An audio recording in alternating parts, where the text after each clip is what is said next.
અમદાવાદમાં અલગ અલગ વિસ્તારમાં શાળાને બોમ્બથી ઉડાવી દેવાની ધમકી સ્કૂલોમાં વિદ્યાર્થીઓને રજા આપવામાં આવી. પોલીસ અને બોમ્બ સ્કોડની તપાસ બાદ બોમ્બ બ્લાસ્ટની ધમકી પોકળ નીકળી.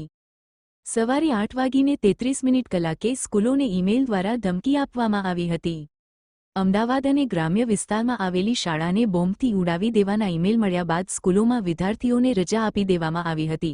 ખાલિસ્તાન મૂવમેન્ટ સાથે સંકળાયેલ ગ્રુપે કર્યો ઈમેલ કરાયાની જાણકારી પ્રાપ્ત થઈ હતી. તેમાં કેન્દ્રીય મંત્રી અમિત શાહ અને લોરેન્સ બિશ્નોઈને ટાર્ગેટ કરવાનો ઈમેલમાં ઉલ્લેખ કરવામાં આવ્યો હતો. પોલીસે ઈમેલના આધારે તપાસ હાથ ધરવામાં આવી રહી છે. પોલીસ દ્વારા જનતા અને વિદ્યાર્થીઓના વાલીઓને શાંત રહી મદદ કરવા પોલીસની અપીલ કરવામાં આવી હતી.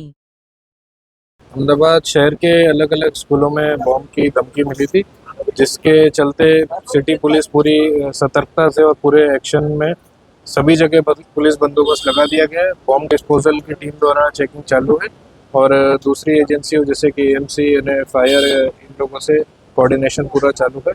कोई भी घबराने की बात नहीं है. कोई शंका वाली कोई भी वस्तु अगर आपको दिखाई देती है तो कृपया करके 112 ऊपर कॉल करके पुलिस के ध्यान पर. सर अभी तक ऐसा कोई चीज मिल पाई है जिसमें धमकी दी गई कि बॉम्ब जैसा कुछ भी? अभी वेरिफिकेशन सभी जगह चालू है, इसके बाद ही इस पर सूचना. और सर जो धमकी मिली थी उसकी जांच अभी कौन कर रहा है सिटी पुलिस की? इसमें हम एफआईआर की कामगिरी अभी चालू है. इसके ऊपर इन्वेस्टिगेशन में जो भी जिसने भी ईमेल भेजा है उसकी तपास अभी हम कर.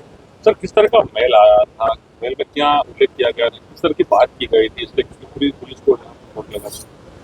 सेम ही मेल सभी जगह आया था, जिसके रिगार्डिंग यहाँ पर हमने पुलिस बंदोबस्त लगा के वेरिफिकेशन का काम कर रहे हैं. जो खालिस्तान की बात हो रही है, इसमें विष्णु गैंग की भी बात हो रही है, इस मेल में ऐसी कुछ बात है? वो डिटेल इन्वेस्टिगेशन के बाद ही मैं शेयर करूँगा.